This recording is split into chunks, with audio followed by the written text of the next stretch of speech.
Vinay sir, if Huh. Mr. Rahul Kumar has joined, maybe start. Yeah, he has also joined. He Okay, already joined And 3:45. yeah, We can yeah. start. okay. Hello, sir. Welcome, sir. Thank you. Am I audible to you, sir? Yeah, yeah, perfect. Okay, thank you, sir. Uh, we have now with us Mr. Rahul Kumar, who is presently the CEO at Lactalis India since 2014. It is the largest dairy group in the world.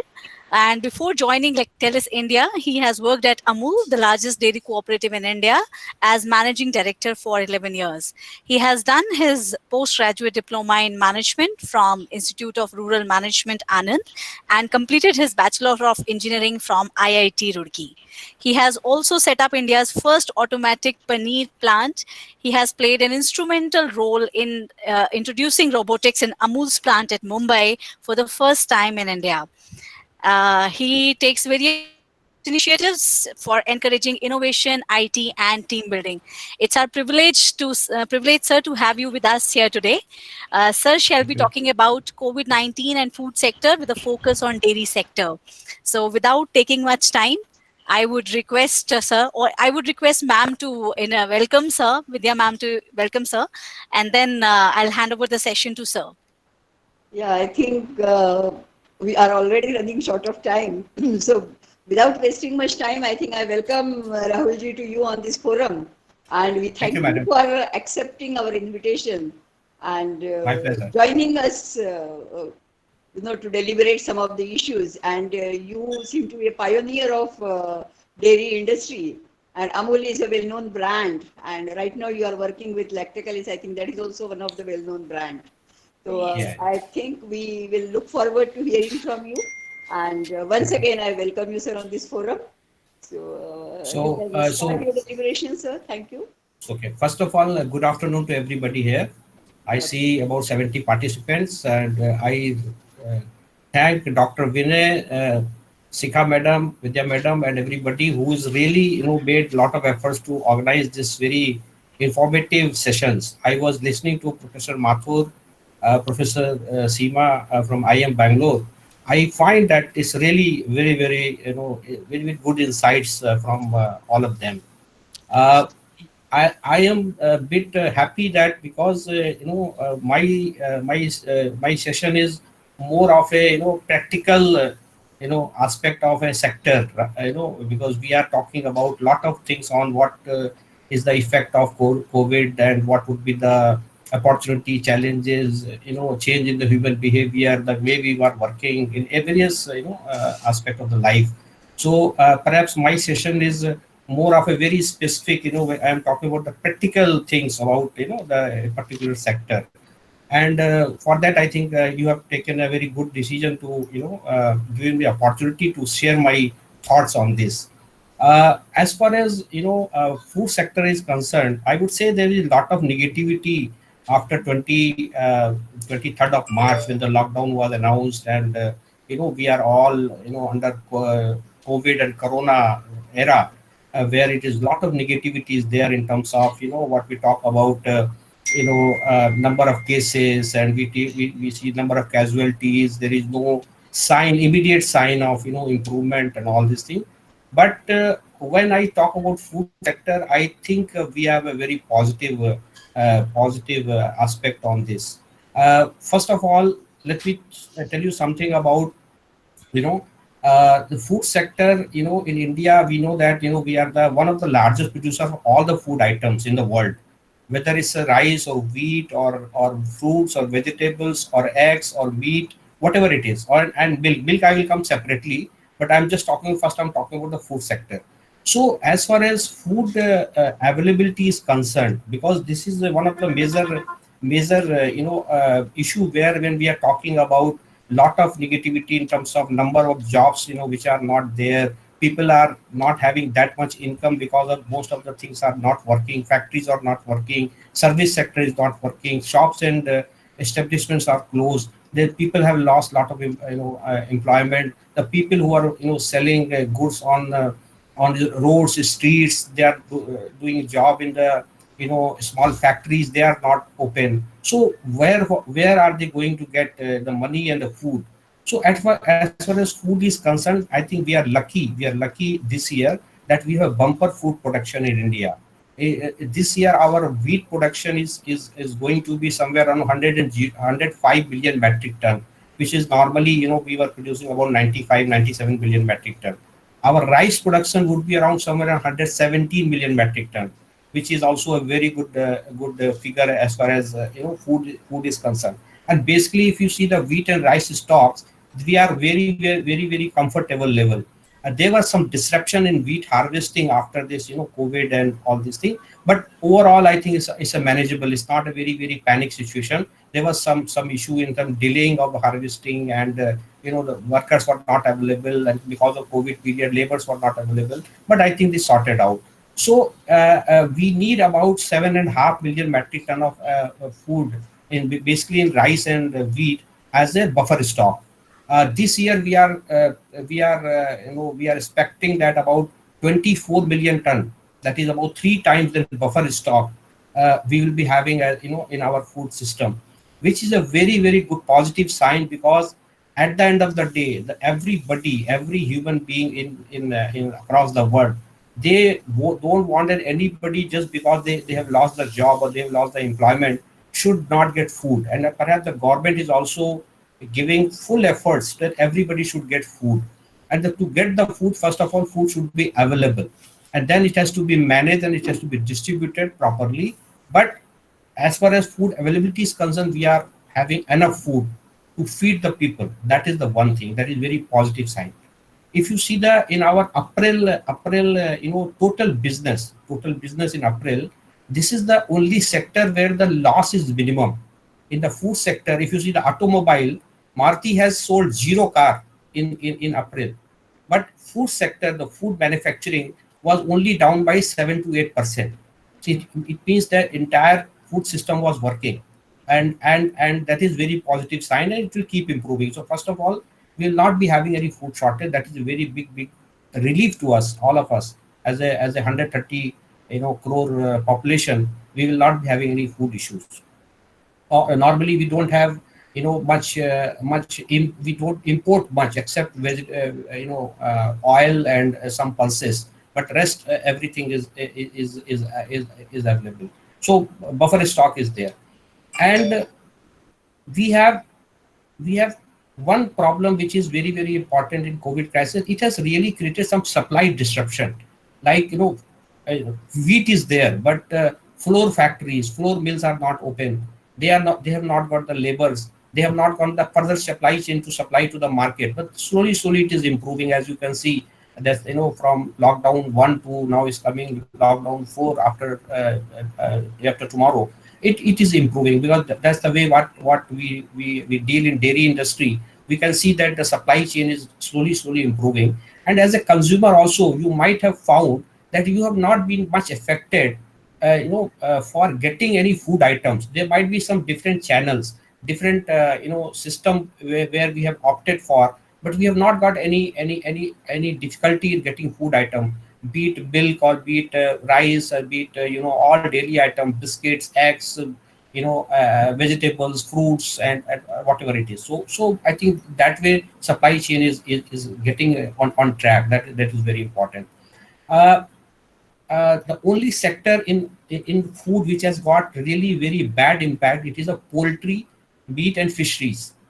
In April month, the only poultry industry has lost about 3,000 crores because of some misperception about not eating meat or chicken or egg, and maybe because of that. So this was the major disruption, which is also showing some behavioral change in the food consuming habits, which might be continuing after Corona period is over, because that I will come to later on, that how food habits would change little bit in our society.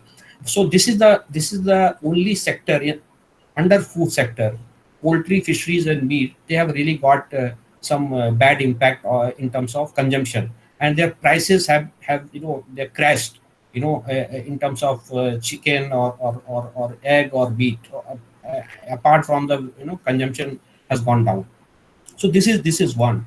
As far as other food items are concerned, the availability is there, but whatever we were consuming out of home, because there was a lot of out of home consumption, like pizzas, like fruit juices, like restaurant, like hotels, like traveling, like resorts and everything. So this is really having some impact on the consumption of those items, which varies from 20% to 30%. Like if I talk about a product which is used in pizza, like whether it's a cheese or butter or other things, what we take in restaurant, those consumptions have gone down. So this is also have some impact on the total business. But people have not, the only thing what people have not not left, it is eating. Whether whatever we were eating, we are eating at home. Whether it's a poor or rich, but we are eating. We are working from home, but we are eating at home, and perhaps we are eating little bit more what we used to eat earlier.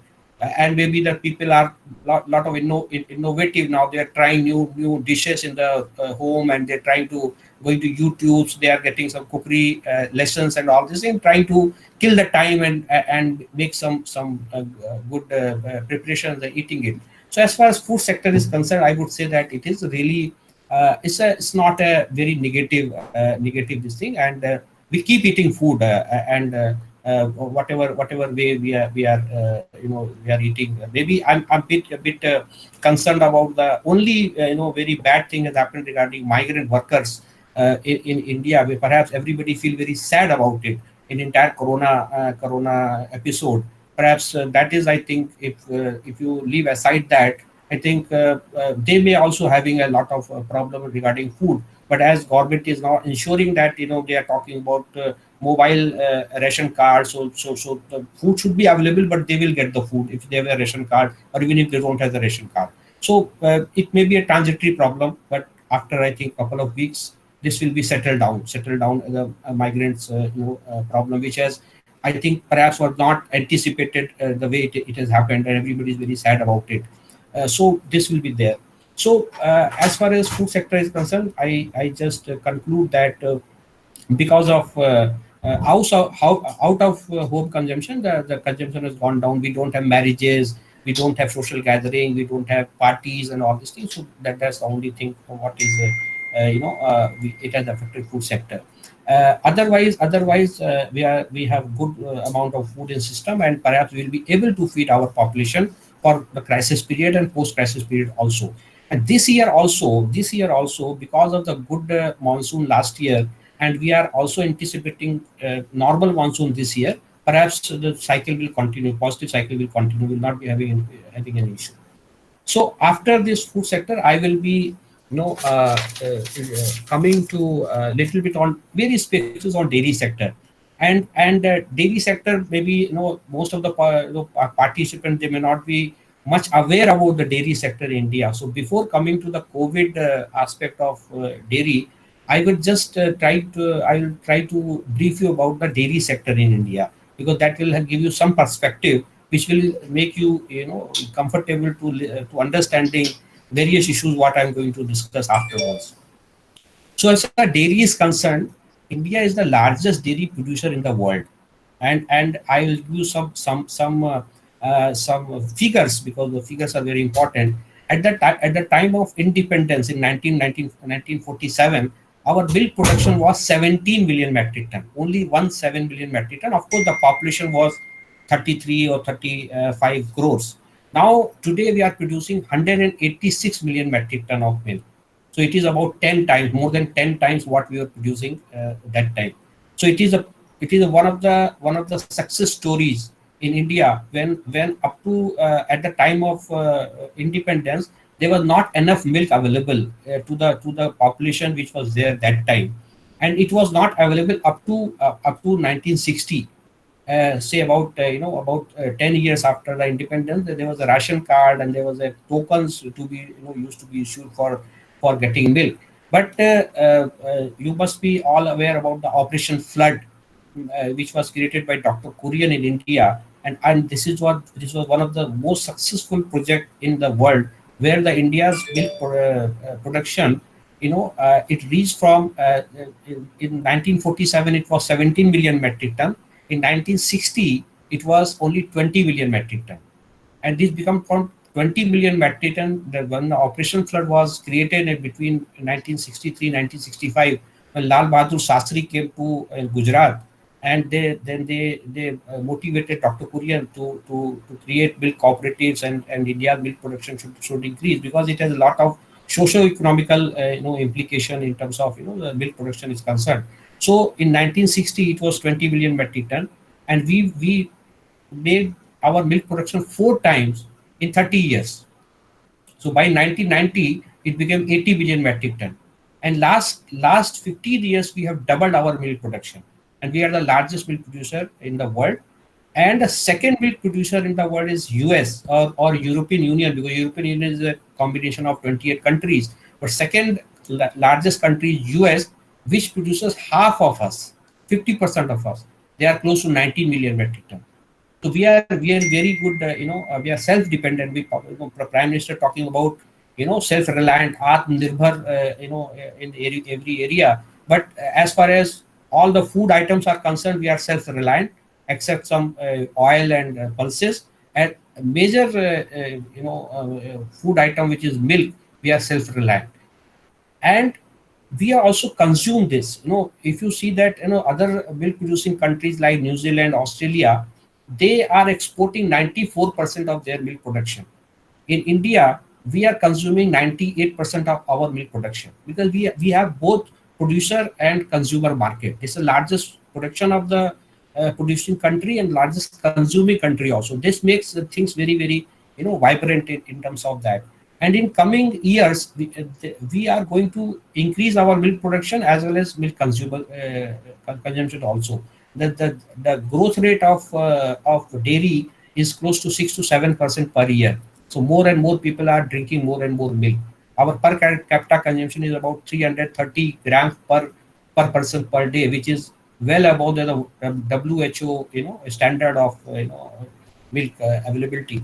The problem in India is perhaps not all the people are able to afford the milk, because it's not that everybody is drinking 330 ml of milk. There are a lot of people who are not able to afford the milk, but because of the economy is growing, it was growing, it will grow, and then the purchasing power is coming, and basically we are a vegetarian society, so people drink, we take protein from milk, and it's a very, very, what you call it, already if you compare with other countries, India is milk consuming country.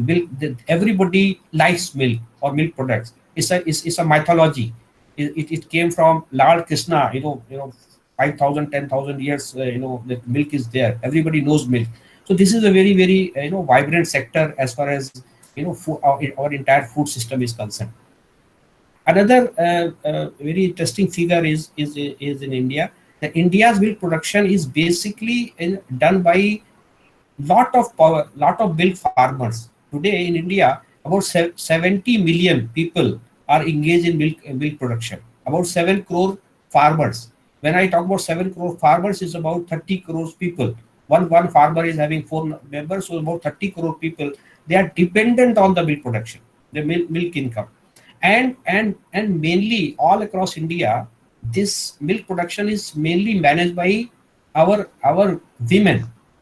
Rural women. So it has a lot of socio implication as far as milk production is concerned, because they become earning member of the family. They take care of the cattle. They take care of the milking. They go to the cooperative society, or where they're pouring milk. They get some money every day or every 10th day. So it has a lot of relevance on the socio-economical condition of our village, especially the women.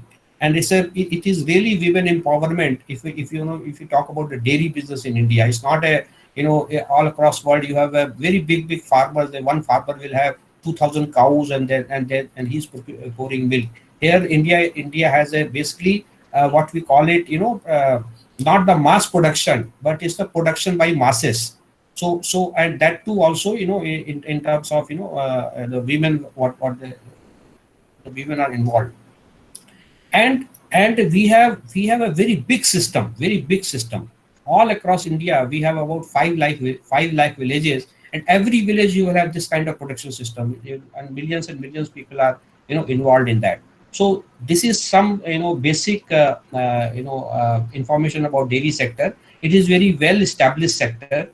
It's a more and more organized players are coming. Earlier only there were only cooperatives. Now the private players are coming.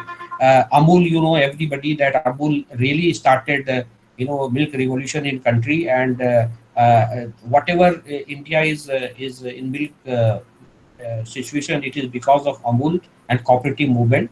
We have more than, 20 or 30, 20, 25 cooperatives on the lines of Amul.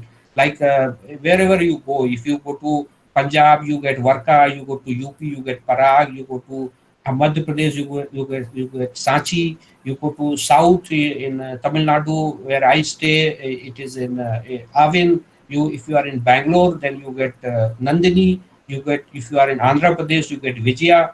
If you go to Bihar, you get Sudha. These are the, Amul pattern cooperatives, and they are all across India. Every state has its own cooperative brand. So it is a really very promising sector. We can take proud of, our dairy industry, and we can say that, milk is available to our Indian population. So that's very good. We have about 30 crores cattle in India. So why I'm talking about, it's not a small number. 30 crore cattle are there. Those 30 crore cattle, they give, when India produces 186 million metric ton of milk. Just to make it simplify, we are producing 50 crore liter of milk per day. 50 crore. So these 50 crore liters of milk is basically coming from the 30 crore population, because all the cows are not giving milk on daily. So but this is the ratio from 30 crore animals. They are giving 50 crore, 55 crore liters of milk to to farmers, and then farmers, they give milk to the dairy companies. This has another system of cattle feed and artificial insemination and veterinary treatment. So it is a very large system. And why I'm trying to tell you all this thing, when we are talking about the COVID challenges, when we are talking about lockdown, people are not supposed to go out of home.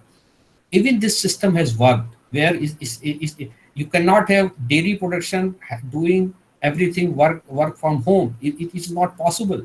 You have to come out from the home, whether it's a farmer or whether it's the people who are involved in the supply chain, or whether it's a plant where you are packing milk in a small pouch, where you have to procure daily milk, and then you have to process it, you have to pack it, you have to deliver it, and you might be having experience that perhaps in last 50 days, hardly any day you might have not got the milk. You have got the milk by any means.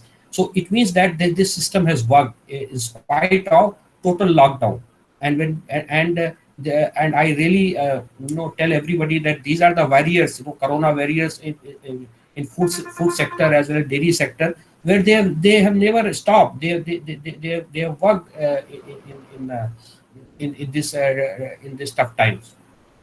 So when I talk about dairy sector is basically consists of three verticals. To simplify the whole issue, one is the procurement, where we know that the milk is produced in the villages, and the farmers, they milk the cow or buffalo, and then they come to the one center where the milk is poured, what we call it, pouring of milk.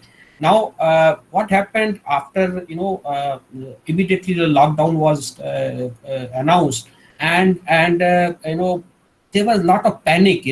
You might have heard in some newspaper that people were not allowing anybody coming to the village. People were not allowing anybody going out of the village.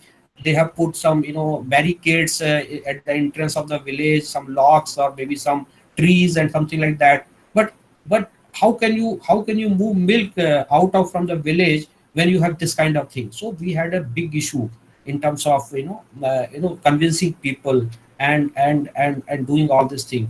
But as such, I think bearing 1 or 2 days of this kind of panic, milk system, milk was flowing. Milk was flowing. It was not there. You have not heard, or you have not seen any TV news or even scrolling that in the city of maybe Indore or Ujjain, which was very much affected by corona, the milk was not delivered, or milk, people were crying for the milk, and there was something like that. It never happened. It shows that there was a good system behind this, which has ensured that milk was available to the public.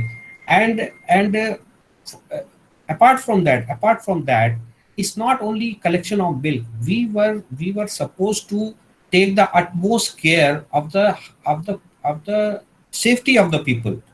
Okay, the farmers are not the very literate. They don't know what is social distancing. They don't know what is virus. They don't know what is the meaning of hand cleaning or sanitizing.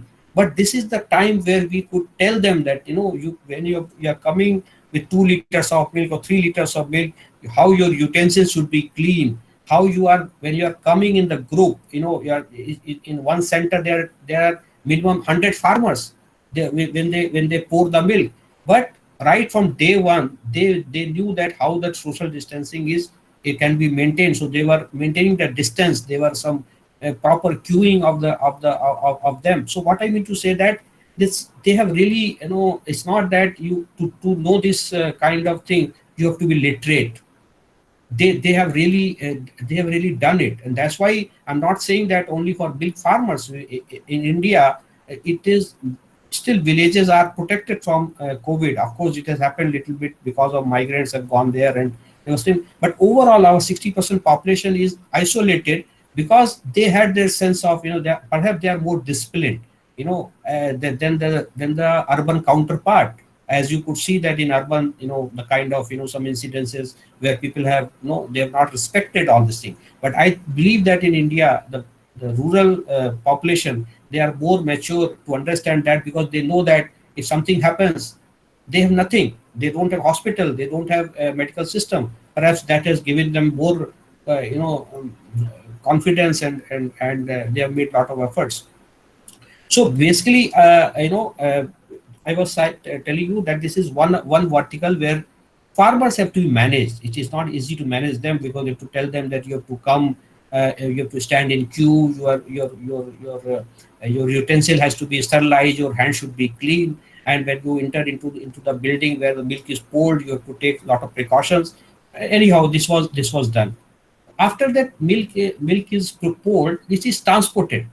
So now you can, why I'm trying to tell you that you please see the complication of the entire dairy system, and how with the perspective or the background of the COVID crisis, how people have, they have managed. And I really call them corona warriors, because they have really worked very hard in this tough time.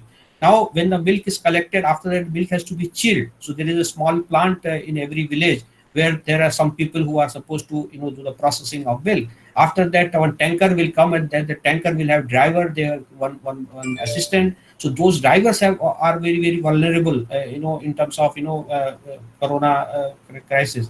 So what I was, trying to tell, that everybody has worked very well, and perhaps, we have also taken care of our motto was first safety of the people. So all the drivers were given mask and sanitizer and some knowledge about, do's and don'ts. And you can see that initial times, lot of traffic was a problem. Tankers for transport, system was, disrupted at all. But at the end of the day, the milk was available. And after that, the milk comes to the plant. It is a more complicated, because normally the plants, we have a more number of people. Like in India, we have about 11 plants, and these 11 plants, about 6,000 people, they work in the plant. Now, we had, we have a very, because of a global company, because I must tell you something about Lactalis, because we know everything about Amul. Amul is the largest cooperative in India, and Lactalis is the largest dairy group in the world.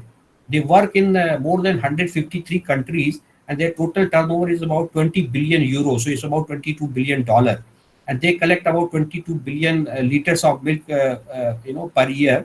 And because this Corona was advanced European countries, and Lactalis is a basically France-based company. So they had, the experience, they started experience before India, got into the trap of Corona. So they were very, very clear that if India would also be affected, so they started communicating in the first week of March itself, that what is the our new way of working, whether it's in procurement or processing or in distribution. So we started checking the temperature of everybody entering into the plant right from 5th of March. And everybody was checked, everybody was giving hygienic tools, mask, and all other things.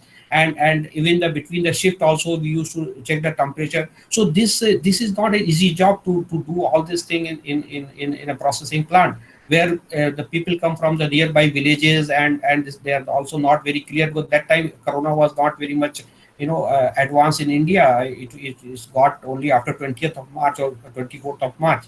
So this was the a lot of efforts were taken to take care of the people's safety first. So that was there. And after that, that in India, when the plants are there, and 1 kilometer away from the plant there was one case, and then the entire village is sealed, and nobody can come from that village to work in the plant, and we have some operators or laborers coming from that plant, and for the plant, it becomes very, very difficult to handle that. We don't know tomorrow which village will be sealed. So what I mean to say, that it was a very, very good experience in terms of handling this crisis and making our system more efficient and running it. Not a single day we had any stoppage of the plant or deliveries of the milk and other products to the our consumer in urban areas. Now, after that, when we are talking about, we have talked about procurement, we have talked about the, what you call it, processing, the plant. After that, the major challenge comes is how to distribute the milk, because then you have to transport the milk to the urban centers like Delhi, Bombay, Indore, Bhopal, Hyderabad, Chennai, Bangalore, and even small towns like Rajamundry. And you can see that in these towns, the number of cases were increasing like anything, and daily new containment zones were declared, and then the shops were closed. Now how to reach to those shops, and as well as you don't know tomorrow which area will be closed. So it was a big logistic disruption, what you call it. And still, of course, the only solace was that medical and milk shops and essential commodities were supposed to be allowed, but it was having a lot of hindrances in terms of getting the things delivered. But this has really this has worked, and perhaps we have seen the changes, the way people have started getting milk or dairy products. I'm not talking about only our brand, I'm talking about in general. So people were more dependent on e-commerce sites, and we have found that a lot of people were we were discovering new ways of delivering milk. In Bombay, a lot of people started getting milk at the society, and this resident welfare association, they contacted us to supply milk at their society. And so they were having some stall there, and where we used to go there and we used to deliver the milk. So there are a lot of new areas, new ways of distribution. What we see, this has come in in this crisis. But I would say that this is really a very, very learning experience, not only for us, but for all the companies who have really ensured the food items and milk items in our system. They were very good. The other things what I would like to share, the way people have changed the behavior, food consuming behavior. And the one very basic, very important thing which we have noticed, that people started consuming more paneer, because as I told you, that people were not taking more eggs or more chicken and non-vegetarian item. So they started consuming more paneer, which was unexpected. So where our paneer sales started jumping, in wherever we were selling paneer, and with cheese also. Cheese and paneer production went up. Uh, uh, People suddenly thought that ice cream is very bad, because and then you must be very surprised to note that 95% sales have been affected, 95 or almost 100% as far as ice cream is concerned in April. And incidentally, this is one of the highest month for selling ice cream because of the, because of the temperature and summer. But that was the consumer behavior. People just thought that if I eat ice cream and if I get a little bit cough and cold just by any chance, I cannot go to doctor. The doctor will say that you go to quarantine, because and there will be some fear and panic. So this is very very surprise. This thing, people even started consuming less curd in South. The curd is very prominent. Everybody at South Indian family, they have curd rice, and they have lot of curd, and curd is always cold, very cold. And curd is so we had lot of impact on the curd consumption in South, where people were not consuming more curd. So these were the very little bit different experience what we had we had in our system. Another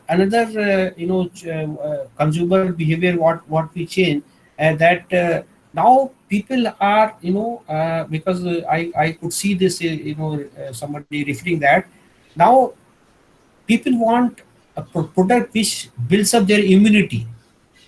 Now this will be a very big phenomena in the food sector, where people will be looking for the food which enhances their immunity. And this perhaps would be a very big game changer in terms of the way we eat our food. Because today what is the problem? The problem is that we did not have immunity to counter this virus, and perhaps any virus, like everybody has some cough and cold and flu every year. But that is what because we don't have immunity, and some people get the cough and cold. So you will see that there is a big change in terms of immunity building food habits. And perhaps I would say the milk will play very important role in future, because if you see this, first of all, milk itself is a good nutrition food, and all across world, or especially in India, milk is consumed as a carrier for any immunity builder compound, like whether you are taking Horlicks or you're taking Bonvita, you mix it with milk, because then for your kids it becomes more nutrition. So I was attending a lot of webinars, and I was talking to people. I think that there will be big R&D, research and development projects would be there, where people are pharma companies and dairy companies. They will try to build up lot of products which are immunity builder, which are more nutrition, and which are very healthy.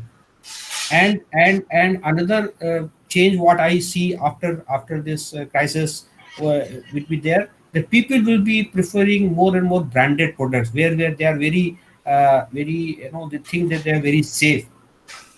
This is very important, because you have seen in some of the towns and cities, where the lot of cases were generated from the vegetable markets, where the things are sold at open, and the quality is not very good. So people will be preferring more and more branded and packed products. So this is one of the major area which we are going to see after this crisis. So what I mean to say that dairy would be a very important factor when people are going for the nutritious and immunity builder food. The paneer would be there, cheese would be there. There will be yogurts would be there, where yogurts you can put some immunity builder compounds which might be some kind of supplied by some pharma company, and then you start building your immunity.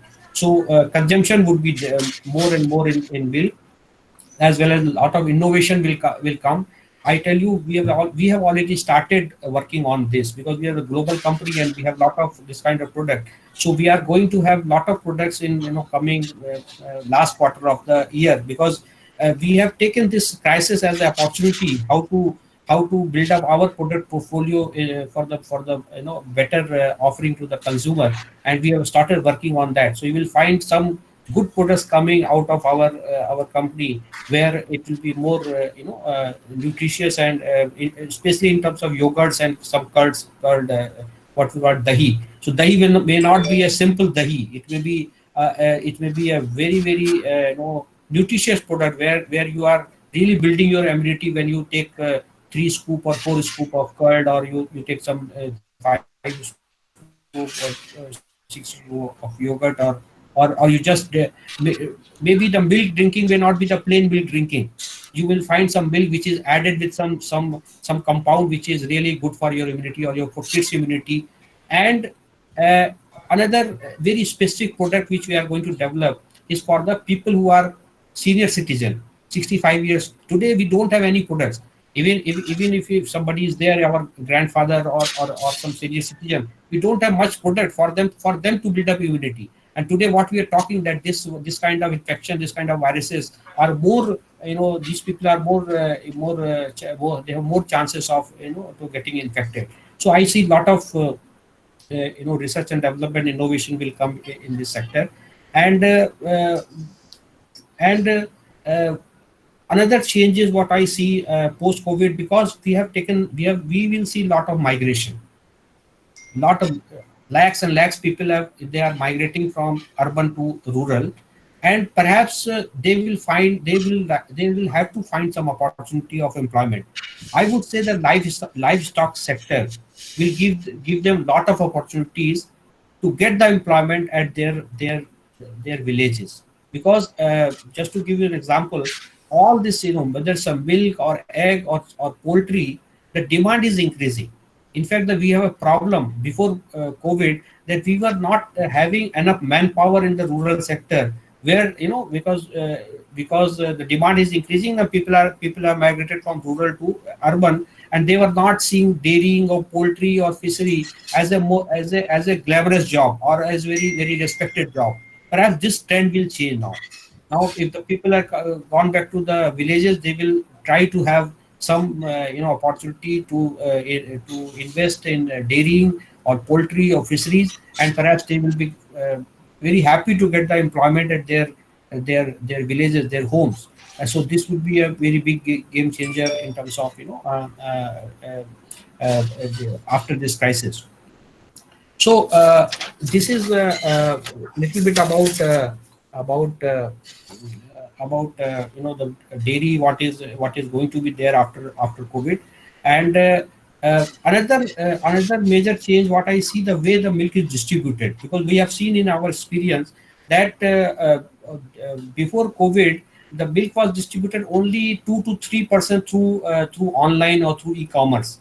Now today, because of this supply disruption and all these things, there is big change in terms of the way people are trying to get the milk, or by app or by some e-commerce sites and all. So this is a very major change what I see, that people are opting for that, to get the milk through e-commerce site, which will really change the way of distributing the milk. Today milk is distributed very very primitive way. Then milk comes in the market and it is on the roadside, and then some people go to the to buy the milk from the shop, or some home delivery guy comes. But this is going to be changed.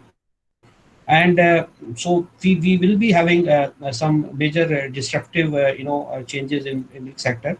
And as far as the future is concerned, future is very bright, I would say. And not only for milk, but for all the agriculture sector, we are self-sufficient. We are there.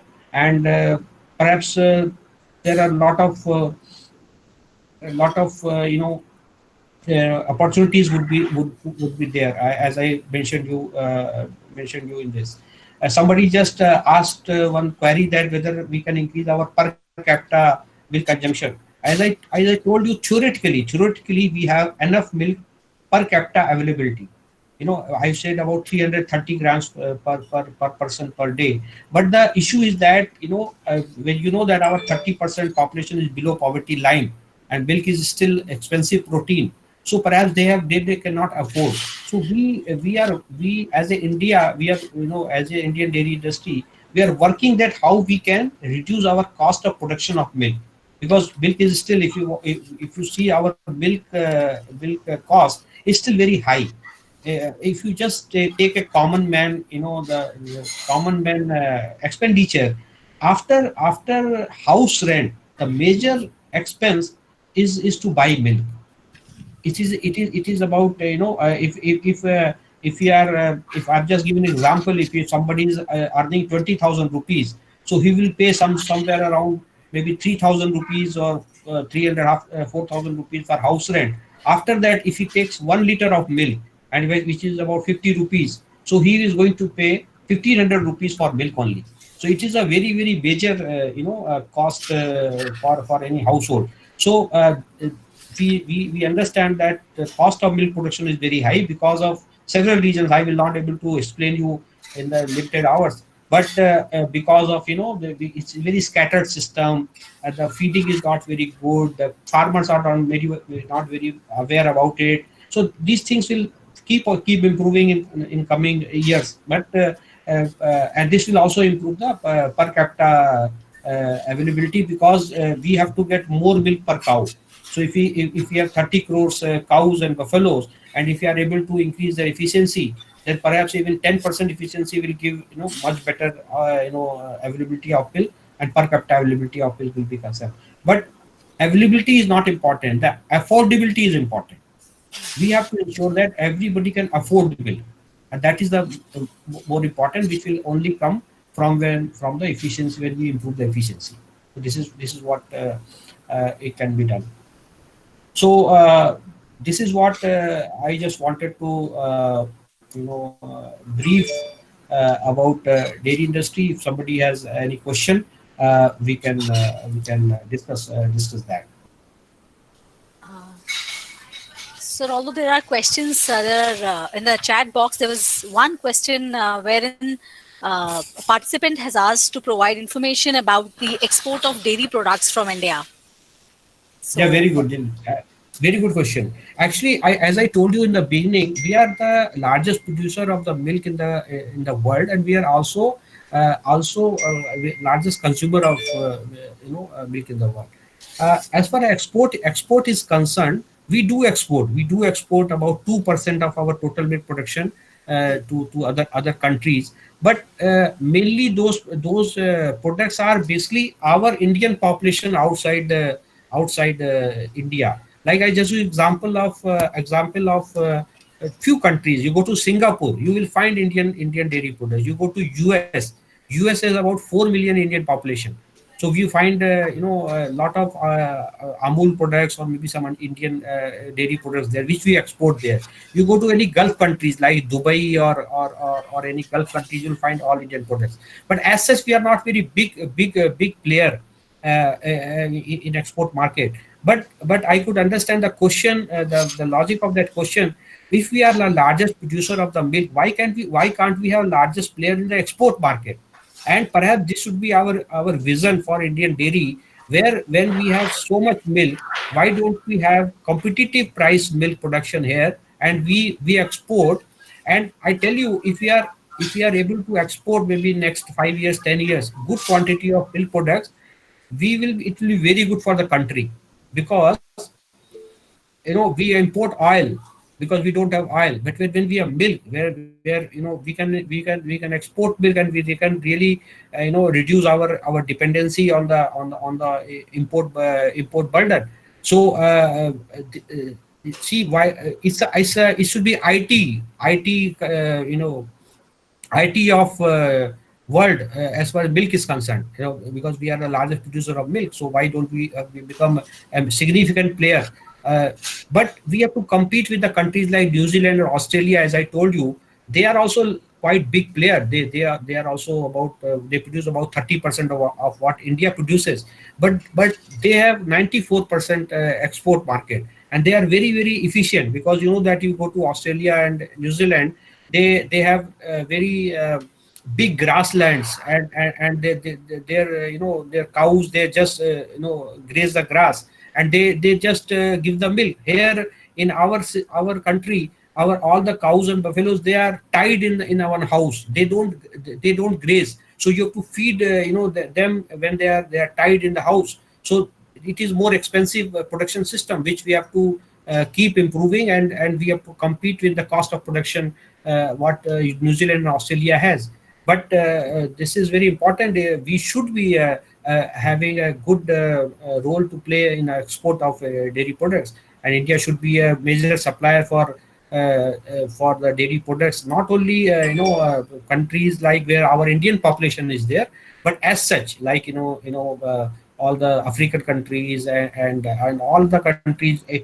Let me tell you one more thing, that all the neighboring countries, in India, they have milk deficit. It's Bangladesh, Pakistan, even China, or Gulf countries, Sri Lanka, they Vietnam, Korea. They have we can have a very big setup in Southeast Asia or Asian countries. Even that market is also very big, but perhaps we don't do that. Absolutely, sir. So there's another interesting question, that do you see any new job opportunities coming up in the dairy sector? Very good. So people were talking about the job is getting out and all this thing, but let me tell you, in last one month, not a single job is lost in dairy sector.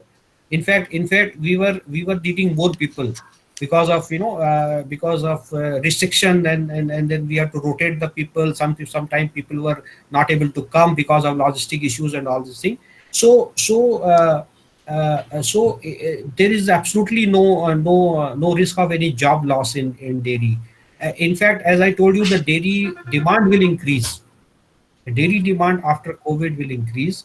People will be asking for more and more innovative dairy products. I just see one query, whether what is the status of innovation of dairy products, but it will be there. You can see that people will be really coming with lot of innovative dairy products. So, Amul has just launched Haldi milk, turmeric milk. Why? Because we know that Haldi has some antioxidant and some healing Yes. this thing. It's not Haldi. It may be Brahmini. It may be Ashwagandha. It may be some other Tulsi. So these kind of products will come, where milk would be carrier to transport this good our Ayurvedic elements in all this thing. So to answer your question, absolutely no chance. In fact, I would say entire food sector, it will not be a problem. Forget about dairy. If you follow the companies like Nestle, you follow companies like ITC or Britannia, which are in food sector, or Patanjali, so they will be having good growth. Nestle has grown in first quarter, and they have good projection for the second quarter also, because there was a problem of availability of Maggi, but people are eating Maggi, people are eating biscuits. So food sector will not have any issue in terms of job cut is there. Yeah, right, sir. So this is another question pertaining to the consumption of milk powder. Will it rise in the market? There's a question from Dr. Anamika. Yeah, see, basically what happens, milk is normally we as a Indian, we drink milk, okay, and milk powder is nothing but milk in dried form, and this is made because somewhere milk is not available. So like northeast and eastern part of the country, where milk is not available, you go to all the seven sister states, the heavy consumption of milk powder, because they don't produce milk. Milk is produced in rest of the country, and so powder market is there. Powder market will be there. And second, powder is made because milk is a seasonal product. We cannot just get the milk throughout the season at the same level, and consumption is same. Like if I am drinking, or you are drinking one glass of milk, you drink 365 days. but that's not the way cow or buffaloes they give the milk. They give the milk for the certain months of the year. So when they give milk, the part of the milk is converted into powder. So there are two kinds of products which are very important in this area, this aspect. One is powder and one is the ultra heat treatment milk, which we call Tetra Pak milk, where milk comes in a 1 liter or 200 ml brick, which is basically has a very higher shelf life. So powder has a shelf life of about one year, and the Tetra Pak is also about 6 months to 9 months. So these products are getting more growth, and even in this crisis period, the sale of UST milk, what we call Tetra Pak milk, has increased, because once a person is going to buy milk, and so they say, let us buy for the next 1 week or 10 days, rather than coming every day to buy pouch milk. So these things have increased. Similarly with the powder also. So powder, when you get the 1 kilo of powder, you can make milk out of that. So this demand will increase, and this is a fact. We have seen this in last 1 month. The powder as well as USC, which is not have more shelf life, the demand has increased. The problem in milk is, I forgot to tell you, it is a very it needs a very efficient supply system.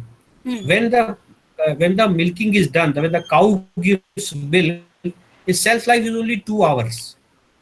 So within 2 hours, you have to collect the milk, and you have to chill the milk, and then you have to transport to the plants.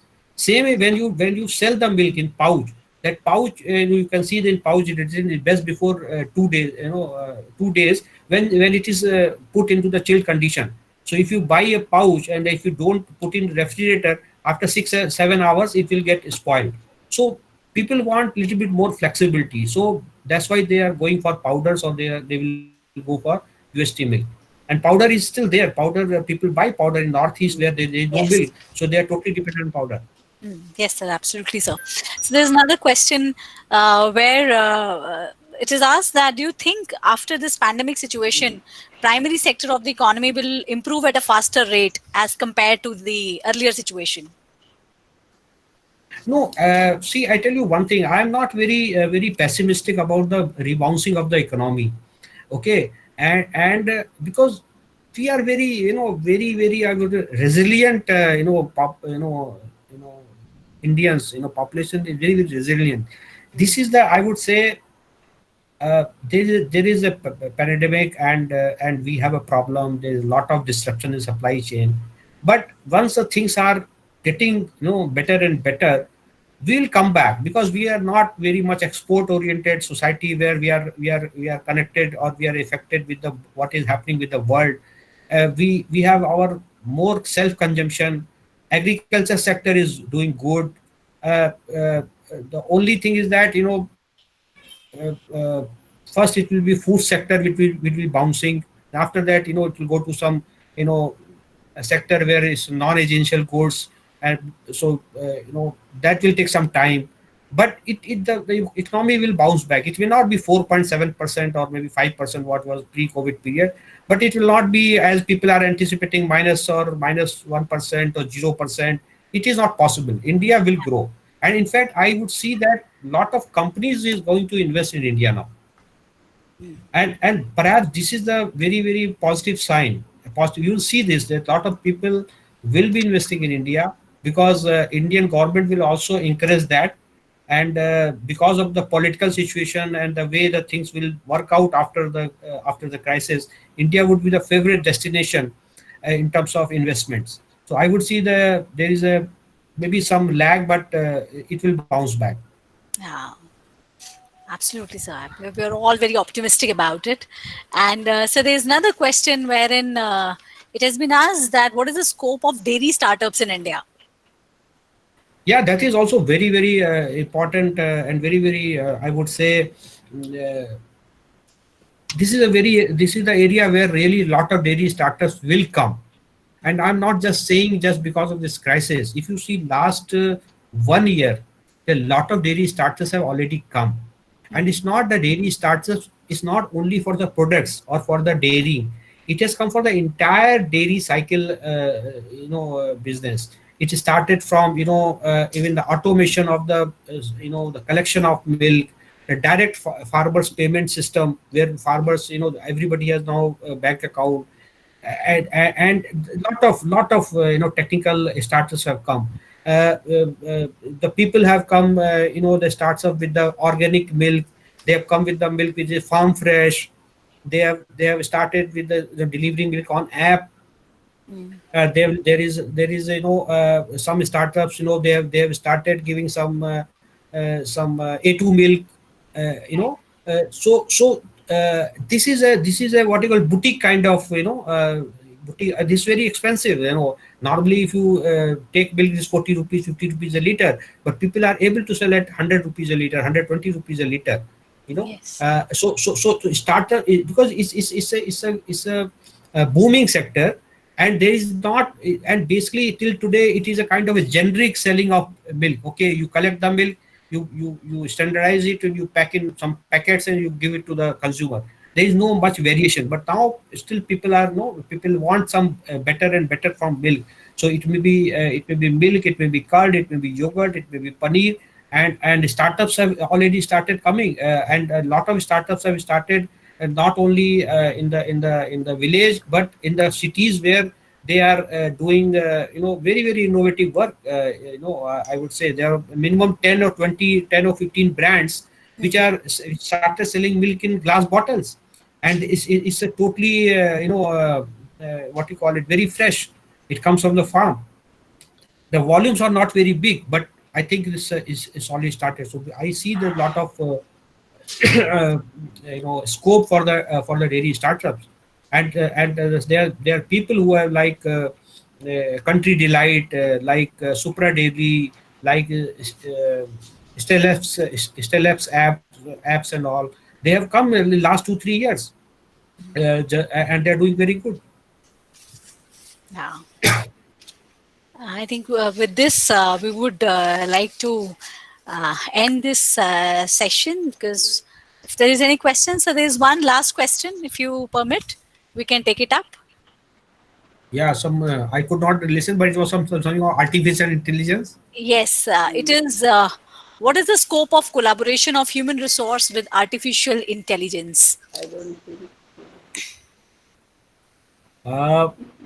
See, basically, I'm talking about my sector. Okay, I can give you the overall view also. See, artificial intelligence is there,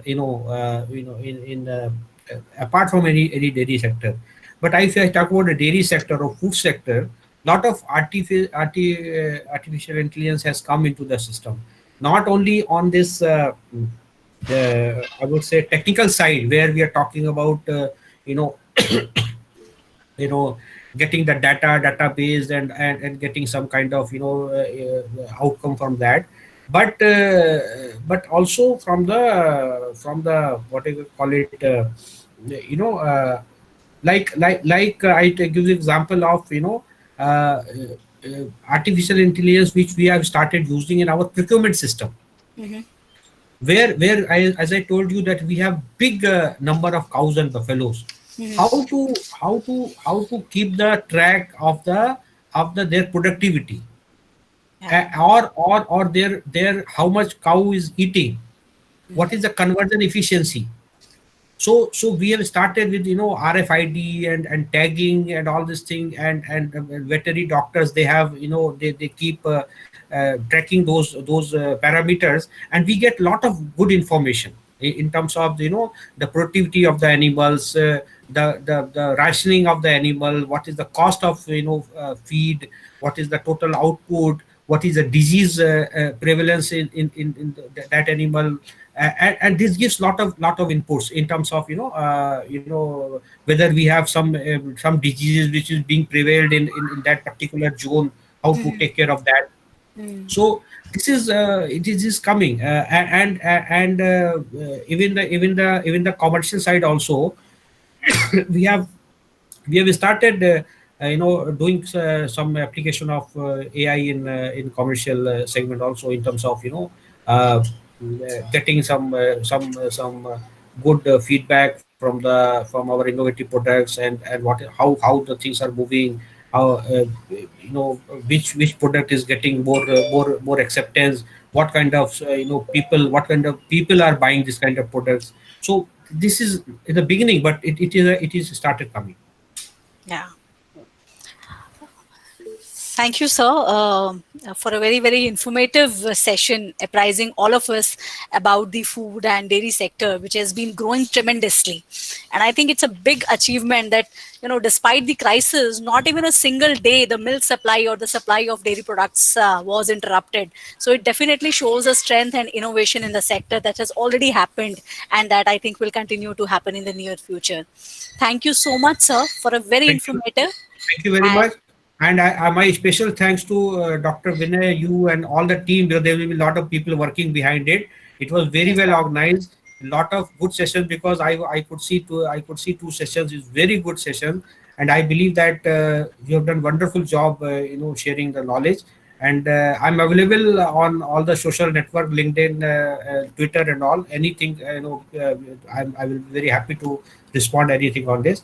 And I will look forward to meet you again, everybody, in coming weeks or months. Thank you very much. Thank you so much, sir. I would now request our Director Management, ma'am, to please propose vote of thanks to sir.